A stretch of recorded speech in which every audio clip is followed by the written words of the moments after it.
My fellow Americans, this is John Muntean for MunteenForAmerica.com. Thank you for listening. This short little video is a brief discussion on where I see the purpose of the Second Amendment in our country.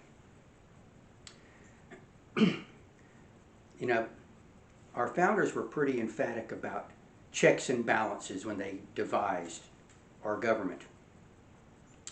And they were brilliant in how they laid it out.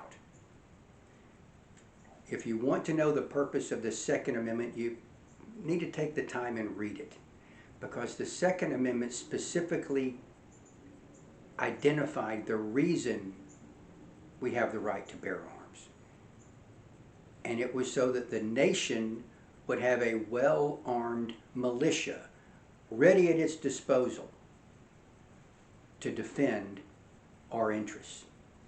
It wasn't so we could have self-protection. It wasn't so we could hunt. It was so that the nation would already have a standing armed militia to call at its disposal.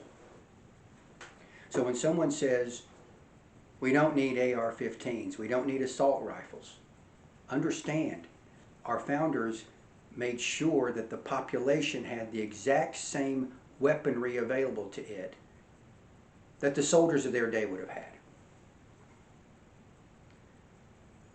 And the reason it was placed where it was this was the final check and balance built into the Constitution.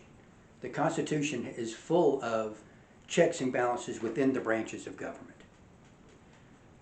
The Second Amendment is placed in the Constitution as the citizens' final balance when the three branches of government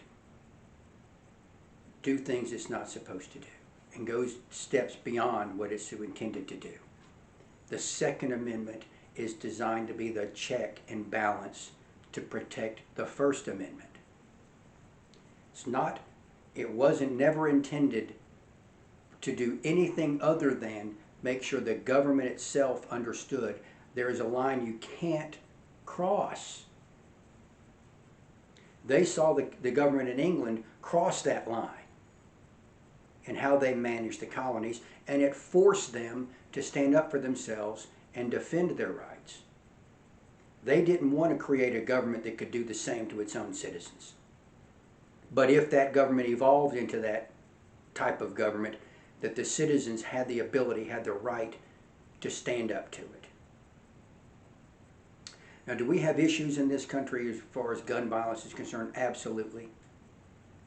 But telling law-abiding citizens they don't have the right to create that final balance, that final check on government, is not the answer.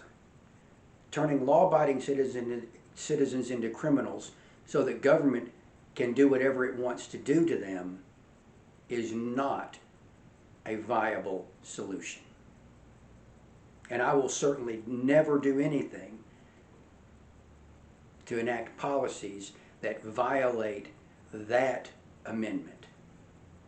I thank you for your time. I look forward to hearing from you in any comments or discussions you want to engage in. Hope to see you soon. Again, this is John Muntean for MunteenForAmerica.com. Thank you. God bless, and God bless America.